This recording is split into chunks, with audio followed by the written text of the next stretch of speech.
Welcome back, coffee lovers, to another episode where we're going to deep dive into brewing. Again, my pitch is that I've used these and I'm not selling anything, although I've sold this, which may give you a little insight ahead of time into how I feel about the Fellow Stagg X pour over dripper.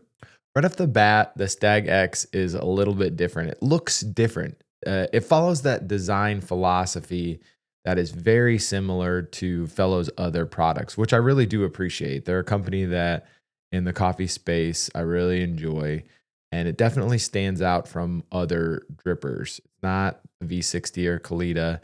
It has a lot of differentiators that do make it interesting, but in the end, there's some issues with it that I guess I found things that I enjoyed working with more than the stag, and the flavor of it wasn't enough to overcome those issues in the end. If I had to pick something that I wanted to be a flat bottom, I'd reach for the April or the Kalita first before reach for the stag. It is a flat bottom dripper, and unlike most drippers with conical shapes, that visual difference is very clear. I initially thought that flat bottom would be something that really differentiated with the number of holes that it has, and it has a offset point so that you can get better water flow. It also has double walled insulation. So it's not just for show. This maintains that temperature stability throughout the brewing process. That slurry temperature is definitely aided by the double wall feature. It also makes it easy to use. Some drippers get very hot when you pick them up. Some of them have handles, obviously, to offset that, but you can pick it up directly because it's double walled. The heat also helps with the extraction. The higher the bed slurry, the better extraction and more efficient extraction you're going to get. Okay, now at the bottom there are tiny holes cut into the bottom. There's 10 of them. Each are about 2 millimeters wide.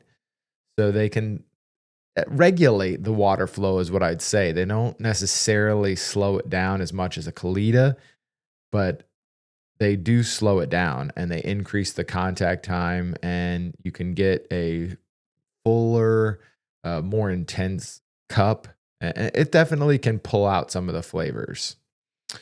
Now, the diameter of the coffee bed is 45 millimeters, and that's the same as the Aurea V4, which is much newer. So you wouldn't think that there's those tiny holes, that there would be that kind of newness to it still, because it's been out for a while. And it also has a larger cousin that I had previously, the Stagg XF.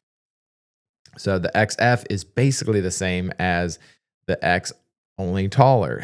And originally, the way that it was pitched in their promotional materials was that you could basically fill it up once and be done. Now, I never found that was a great way to make coffee. And again, that gets into some of the more interesting brewing dynamics that don't necessarily, we don't need to get into right now, but there's a lot of great information out there about how agitation and those multiple pours help coffees to develop. While it's super easy to just do one pour and be done, a lot of times you don't get the flavor and the nuance out of it if you're going to brew coffee like that, depending on what the coffee is. Now, if you're going to go with a darker roast, maybe that's a possibility for you. The Stagg X, the way that it's shaped also affects the paper filter. When you put it in, it gets really compressed into a smaller diameter. It creates a taller column of water. And this is important because it definitely can lead to longer brewing times and increase the extraction just because of the way the bed is stacked. There have been more interesting things said recently about bed depth, and I think that's something to consider with this dripper. Whereas the April will spread the bed out much further, this has a much more stacked bed. That can be good and bad, in my estimate. It creates a bit of difficulty with how you pour because it is so straight down, and you can risk getting to the edges and getting more bypass, especially with the still having the flat wave type filter that goes with the Kalitas. But it also means that you could brew smaller quantities and still get a really delicious brew out of it. Let's talk a little bit about the grind size with this. I'd say my recommendation for it would be to go with a coarser grind usually, but I do think with this particular dripper, you can go finer on the finer end and still get something decent. For example, if you have a Commandante, you can go to 16 clicks, pretty fine. Uh, might be more intense than you want to. Maybe can lead to some over extraction, but definitely could be something that is worth trying out. So again, just to reiterate some of the things that ultimately led me to selling my Stagg X and XF, there's just the uniqueness of the design doesn't supersede the challenges. And that's where I landed eventually. I found it to be a bit fussy. I feel like it requires more pours, more attention, a very specific workflow, and you have to almost always use the funnel to get the grounds into the bottom of it accurately. So there's just a learning curve to it that in the end made it something that I didn't always choose on a daily basis. And eventually, as I collected more and more uh, brewers, it fell further and further out of the rotation. So I'd say mixed reviews overall. There are some people I'm sure that absolutely love the Stagg X, and I had an amazing brew on an XF when I was in San Diego at a coffee shop. So it's not that you can't, just like many brewers, you can dial in just about any brewer because it is in the end, if you have great coffee, good water, and you're putting some intention into it, you can get a great coffee out of it. You dial in the grind, you dial in how you're going to make it, and if you're consistent with it, you're going to get good with this thing. There's no doubt about it. And it can definitely amplify some of the lighter roast because of the heat that it's able to maintain with the double wall nature. So the bright fruity African coffees on the Stagg X are definitely something that could be a standout. Is a flip side again, as I mentioned. Some people have really struggled. I did a little bit of research. One Reddit user described their experience as sandy, salty, burnt water, which was pretty harsh. And I just thought that doesn't really fit my experience with it. But I could see that there are elements to this brewery that if you aren't intentional with it and you're just pulling it out every once in a while, you could lose that grip on what dialing it in means, which when the water bypasses with this brewer can lead to a less than stellar cup. It can, you can potentially over extract because of that increased heat.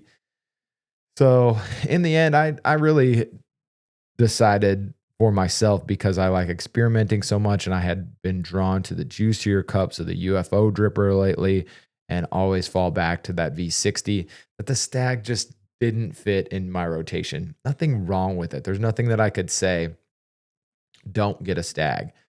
But I would definitely say that it won't stand out, or for me, it didn't stand out enough from the other drippers that I had for the style of coffees that I liked. If I want a super clear coffee, I'd go for my V60. If I want a juicier cup, I'd go for the UFO. If I want to get kind of experimental, I've got the April. If I want to go more traditional, I've got a Kalita. And then so it just didn't fit. It was kind of in between several of those drippers, and so it ended up not being in my rotation very often. So, like a lot of things, I enjoy getting new brewers, and so it made sense to sell it and get some value back and try something different. I hope this is helpful to you if you're thinking about getting a Stagg X or XF. Certainly, they're worth considering. If I didn't have a Kalita, I might have kept it then because it could fit in that niche a little bit and provide similar results if I had wanted to stay in that direction. Now let's take a look at the brew. What's the biggest mistake to avoid with the Stagg X? The wrong grind size. You can go finer than you want to, but don't go too fine. You don't want to clog it. You definitely can clog it at times. Second, don't pour too aggressively. Again, since you're going to have that longer contact time, you don't need as much agitation and you don't want to do, get channeling. So don't overfill the dripper. It's got a relatively small capacity, so stick to the recommended coffee to water ratio and definitely pre-wet the filter. I think the traditional Kalita filters just have a taste that I don't prefer. All right, this should be fun. So I'm going to go back to the start of the video here. So I've got the filter already in there. You can see it kind of comes apart into two different parts. That bottom part is really just, you can dose into it. So it's got little markings in there to dose the amount of grounds for 1 cup or 2 cups.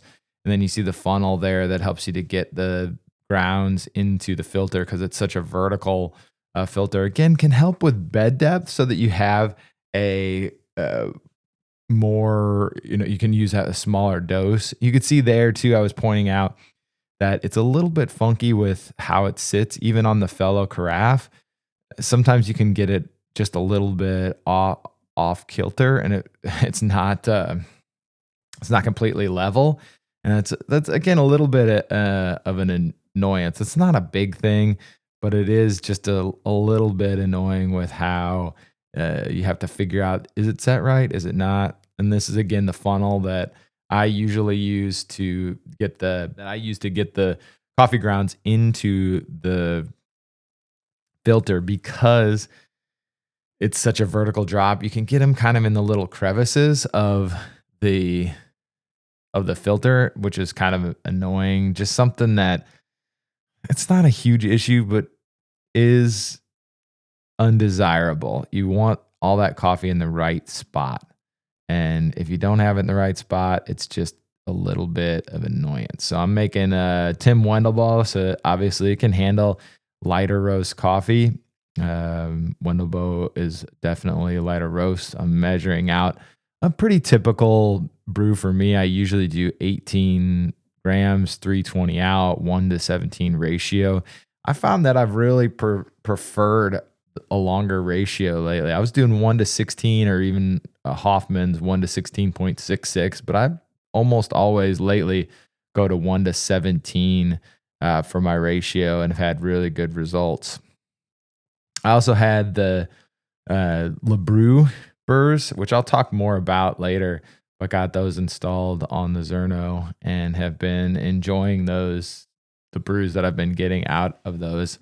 I'm doing, of course, the slow feed, which I've been looking online recently. I think Lance did his year-end review with the things that were data-driven, and boy, I need to look into how to get maybe some kind of slow feeder on the top of it. It's not terrible to feed them in yourself, but you're just more likely to do it on a consistent basis if you can just dump them in and don't have to be, again, who used the word faff, but it's just, again, fiddling with it. There's always, when you do something a lot, something that annoys you.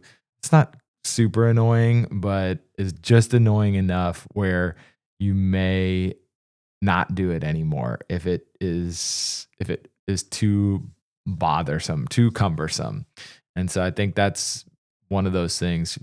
Feeding beans at a time, maybe just a little bit too annoying for me to do on a regular basis. All right, I've got the brew here. Worried about getting on the edges of the brew. So I try to get it in the center as much as possible because you don't want bypass or want to limit the bypass, and you've got that narrow column of water to pour onto.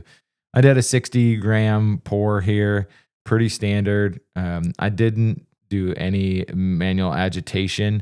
I try to keep the column, again, you don't want it too close to the top because, again, you promote that bypass. Again, you want to keep some water in there because this is a brewer that can stall as well. So you want to make sure that you're doing your best to sort of baby it and not end up stalling the brew. So I've got that going as well. I'm doing the next pour up to 160.